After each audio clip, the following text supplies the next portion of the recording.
Bem, então vamos para o próximo assunto. Também ainda falando um pouco de economia, mais uma vez o presidente voltou a criticar a autoridade monetária. Lula afirmou que a classe empresarial precisa reclamar dos juros no país. Vamos ver. A classe empresarial não se manifestar. Se as pessoas acharem que vocês estão felizes com 13,5%, sinceramente, eles não vão baixar juros. E nós precisamos ter noção. E não é o Lula que vai brigar, não. Quem tem que brigar é a sociedade brasileira. Não existe nenhuma justificativa para que a taxa de juros esteja, nesse momento, a 13,5%. É só ver a carta do cupom para a gente saber que é uma vergonha esse aumento de juros e a explicação que eles deram para a sociedade brasileira. Tem muita gente que fala, mas o presidente não pode falar isso, o presidente da República não pode falar. Ora, se eu que fui eleito não puder falar, quem que eu vou querer que fale? O catador de material reciclável? Embora o presidente tenha se referido a uma taxa Selic de 13,5%, os juros estão, na verdade, em 13,75%. Vamos aqui para análise, vou começar com o Caio. Caio, pressão política, ela está muito evidente, mais uma vez, mais críticas de Lula ao Banco Central, que é autônomo. Como é que essas críticas estão batendo do outro lado, Caio? Bom, pelo que eu levantei hoje com pessoas que têm conversado com o Roberto Campos Neto, né, tem muita autoridade, tem muito deputado, senador, ministro, que o Roberto Campos Neto construiu uma relação muito fluida em Brasília, no universo político, nos três poderes, governo, oposição, tanto que a independência do Banco Central foi aprovada pelo Congresso Nacional. Por esse mesmo Congresso Nacional, sob a liderança do Rodrigo Pacheco e do Arthur Lira. Ele não pretende responder, não vai entrar nessa. Agora, a leitura que se tem ali é de que o Lula erra no diagnóstico, porque você tem uma crise mundial, você tem uma questão inflacionária em vários países, você tem uma questão interna do fiscal de ainda não ter mostrado muito claramente a que veio, qual é a reforma tributária, qual é o arcabouço fiscal. Uma avaliação de que tem muitas promessas de campanha que não cabem no orçamento e o governo sinalizando que vai cumprir todas elas. Esse seria um erro de diagnóstico ali que o entorno do Roberto Campos Neto aponta.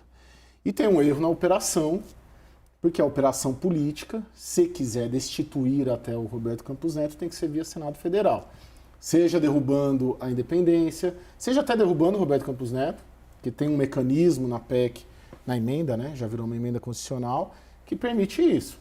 Então seria muito mais fácil o Lula avançar contra o Roberto Campos Neto, de fato mobilizando sua base no Senado, principalmente, mas no Congresso, do que fazendo um discurso político dia sim, dia também. Ele tem esse direito, eu até concordo, e é ponto meu de divergência aqui, invariavelmente. Ele é o presidente da República. Ele pode falar. Pode falar, poxa. Se ele não falar, vai ser o catador de lixo, igual ele falou que vai falar? Ok. Agora, todo o pacote deixa entender que se trata muito mais de uma tentativa de terceirizar aquele cenário econômico que não vai ser atribuir uma responsabilidade de algo que você não vai entregar do que propriamente algo com afinco, porque o que mais chama atenção é a intensidade. A semana passada foram 3 vezes, né, eu acho, né? Mas hoje de novo, já começa a semana com isso de novo. Agora, do lado de lá, pelo que eu noto, não haverá resposta. Amanhã o Roberto Campos Neto está nos Estados Unidos, inclusive, num evento, e vai continuar tocando a missão que ele disse aí para essas autoridades aí com quem eu conversei, de que a missão dele é estruturar esse Banco Central independente. E é o primeiro grande teste, grande estresse até, porque uma coisa é você ter o Banco Central independente no governo que patrocinou essa independência via Congresso. Outra coisa é você ter um Banco Central independente com um governo que é contrário à tese do Banco Central independente. E aí já estamos há 35 dias e esse estresse vai moldar esse Banco Central independente. O Caio citou a divergência. O ponto de divergência, eu ia jogar para o Dani também. Comigo, né? Que é dessa coisa das falas do Lula. Que geram preço, né, Raquel? Que geram Raquel? preço, que impactam no mercado, em que, enfim, eu acho que ele deveria ter mais cuidado com elas. Agora, o Caio tem um ponto interessantíssimo, que é o seguinte: se realmente ele quer trocar o Roberto Campos Neto quer ir para o embate com o Senado Federal ou quer eventualmente mudar a lei da autonomia do Banco Central, vai ter muito mais preço e muito mais custo do que só a fala. E aí parece que, por enquanto, não é uma briga que ele está querendo comprar. E sim, tem um pouco de jogar a responsabilidade para alguém. Porque a gente já está tendo o aperto monetário, e é para isso que o aperto monetário é feito, para segurar a inflação. Como é que ele segura a inflação? Ele reduz a demanda de bens que são comprados a crédito. E a gente já está sentindo isso. Né? Compra de carro, de eletrodoméstico, isso está desacelerando a economia. O governo está percebendo isso, esse é um governo muito preocupado com popularidade, até por conta do embate que sofre com os bolsonaristas, e já está em busca de alguém para culpar. Ou seja, Daniel, apesar dessas críticas gerarem ruído, fazerem preço no mercado, tem cálculo político. Tem. Primeiro eu vou comentar o cálculo econômico, que eu acho que está completamente equivocado do presidente Lula, e aí em seguida a gente amarra com a política, com o bastidor. O cálculo econômico é que a gente precisa aprender, talvez o presidente precisa ser esclarecido do seguinte: a taxa de juros Selic, definida pelo Banco Central, ela pode baixar eventualmente se você não tiver um Banco Central independente e o governo mandar baixar para 8% ao ano. Ela pode até baixar. A questão é que a verdadeira taxa de juros é quanto os investidores do mercado financeiro cobram do Tesouro Nacional, por exemplo, para comprar dívida do governo brasileiro. E isso não se baixa por decreto. Isso tanto faz o quanto o Banco Central está dizendo que é a Selic. Isso é o dia a dia da praça financeira que determina.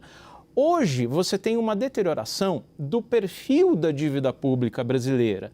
Então, você tem investidor cobrando 6% real, de juro real, e aí quando você soma com a inflação em curso dá mais ou menos isso, 12%, 13% ao ano, o que quer dizer que não adianta baixar na marra, porque ele vai continuar cobrando 12%, 13%, e você tem um encurtamento de prazos. Os investidores estão rolando a dívida por cada vez menos prazos. Isso significa o quê? Um investidor menos confiante. O prazo médio hoje da dívida brasileira é de 4 anos. Então, se você tivesse um pouco mais de tranquilidade, boas sinalizações e estabilidade, você estaria conseguindo uma gestão mais longa da dívida, menos sujeita a turbulências no meio do caminho. Do lado político, o que a gente tem conversado aqui em Brasília, o Caio mesmo na semana passada ouviu comigo de um ministro, é que existe muito essa pressão por entrega. Como o embate está muito violento com o bolsonarismo, como você tem um clima de divisão muito acentuado e ninguém consegue se livrar dessa pauta, o que o presidente e o governo mais querem é entregar. E aonde que isso, com o que isso colide?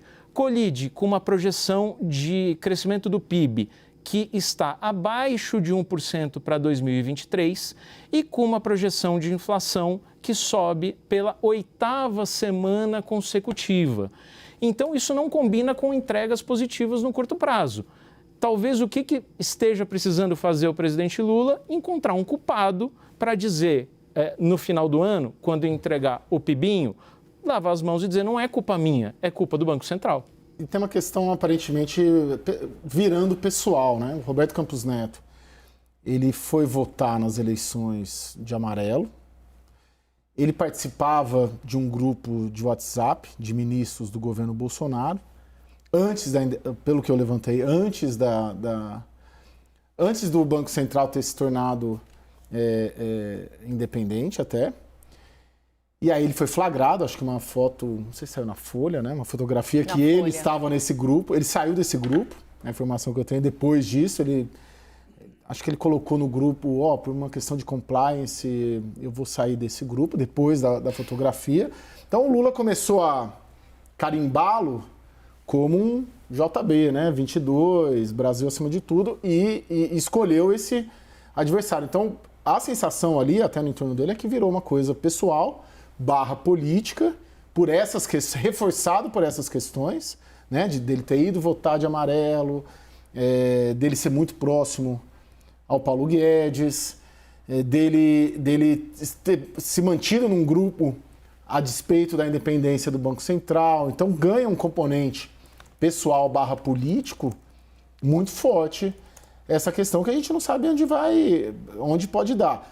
A despeito de que a taxa de juros atual, aliás, esse nível de taxa de juros, ele aumentou, inclusive, durante a campanha eleitoral, inclusive em 2022, inclusive, em princípio, ele atrapalhou a reeleição do governo Bolsonaro. Isso é algo que eu ouvi muito na sexta-feira e hoje também. 2% para quase 10%, 12% Sim, assim, no ano eleitoral, a rigor, durante se ele o governo fosse Bolsonaro. vamos dizer assim, né, muito bolsonarista, ele teria ajudado a baixar a taxa de juros no ano da campanha da reeleição.